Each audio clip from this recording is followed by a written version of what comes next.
Good artists may copy, but great artists steal. While the ODROID Go Advance and the Arcade 2020 are ushering in a new wave of retro handhelds, there is still a large market for the RG350 clones. But unlike the new PocketGo V2, which was a new device designed to be compatible with the RG350, or the RG280M or 350P, which are modified versions of existing devices, the PlayGo version 2.2 is seemingly just a rebadged PocketGo version 2.1. Is there anything new in the version 2.2 device? Visually, the new PocketGo and the PlayGo are very much identical.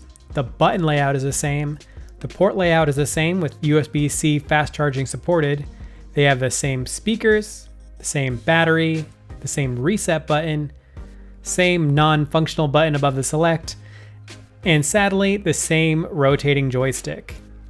The PlayGo does go with an all-black color scheme instead of the Super Famicom theme, which some people will really like, but if that isn't your thing, it does come with the multicolored buttons if you want to swap them out yourself, and there is a red model available if you want a different color.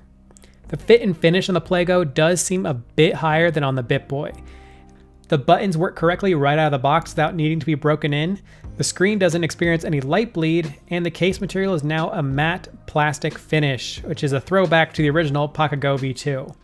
Internally, there's also a little more polish, as I don't hear any CPU whine like I did in my 2.1 devices, so there have been some internal changes to get it to version 2.2. Software between the units is also identical, though they ship with slightly different builds. Still, since both maintain RG350 compatibility, all software and firmware should be interchangeable. This does mean the PlayGo does inherit any flaws in the software, namely the volume levels are still too loud at the lowest volume, and currently the only way to fix this is with a resistor, so hopefully that is fixed eventually. At least the firmware on the PlayGo seems a little more stable, as I haven't really needed to use the reset button to get it to boot. You can check out my other video on the PocketGo V2 for more software details. Looking at performance, the two devices are unsurprisingly identical. They both have the same JZ4770 and 512 megabytes of RAM, so anything 32 bits or lower should have no issues. GBA, Mega Drive, Neo-Geo, etc. all play at full speed without frame skip, though some chip-heavy games like Star Fox will need a bit of coaxing with frame skip. PS1 is the limit with performance, same as with all RG350 clones, though most games stick close to 60 FPS with a rare exception. Both handhelds come out of the box with emulators pre-installed, so you are ready to go, though what is installed by default changes between the devices and firmware versions.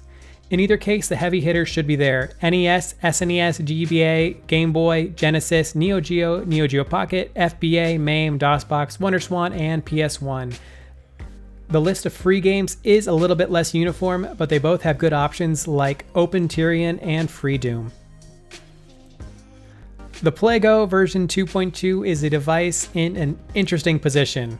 It's a copy of a device that costs roughly the same, the PocketGo V2.1, which itself is a refreshed version of the same hardware, the PocketGo V2, which is a clone of a different handheld, the RG350, and has been surpassed by other handhelds in terms of features, power, and price, the ODROID Go Advance.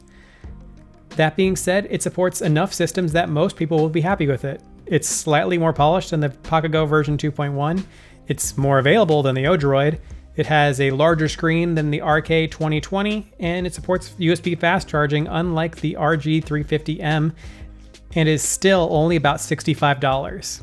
If that's what you need, the PlayGo doesn't disappoint.